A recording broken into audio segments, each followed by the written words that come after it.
ফ্যামের পথসভা। বৃহস্পতিবার হুগলি চণ্ডীতলার তৃণমূল কংগ্রেস কর্মীদের ডাকে ফ্যামের পথসভা অনুষ্ঠিত হলো অক্সফোর্ড বিদ্যালয়ে রাজ্যের মুখ্যমন্ত্রীকে অপমানের প্রতিবাদে।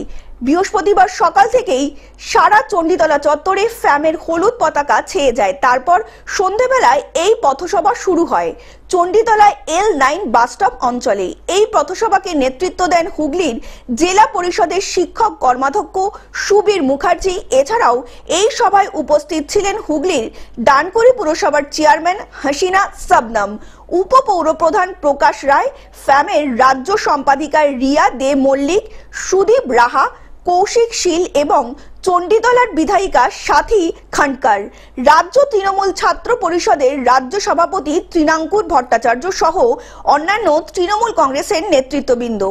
পথসভা নিয়ে হুগলি জেলা পরিষদের শিক্ষা কর্মাধ্যক্ষ সুবীর মুখার্জি জানান, মুখ্যমন্ত্রীকে অপমানের প্রতিবাদেই এই পথসভা।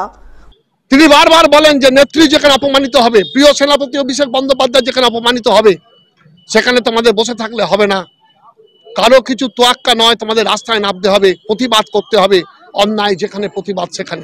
হুগলি থেকে কৌশিক ঘোষের রিপোর্ট, গ্লোব নিউজ। এখন থেকে গ্লোব টিভি দেখুন আপনার স্মার্টফোনেও। গুগল প্লে স্টোর অথবা অ্যাপল স্টোর থেকে ডাউনলোড করুন গ্লোব টিভি লাইভ অ্যাপ। এছাড়াও জিও টিভি অ্যাপ থেকেও দেখুন গ্লোব টিভি লাইভ।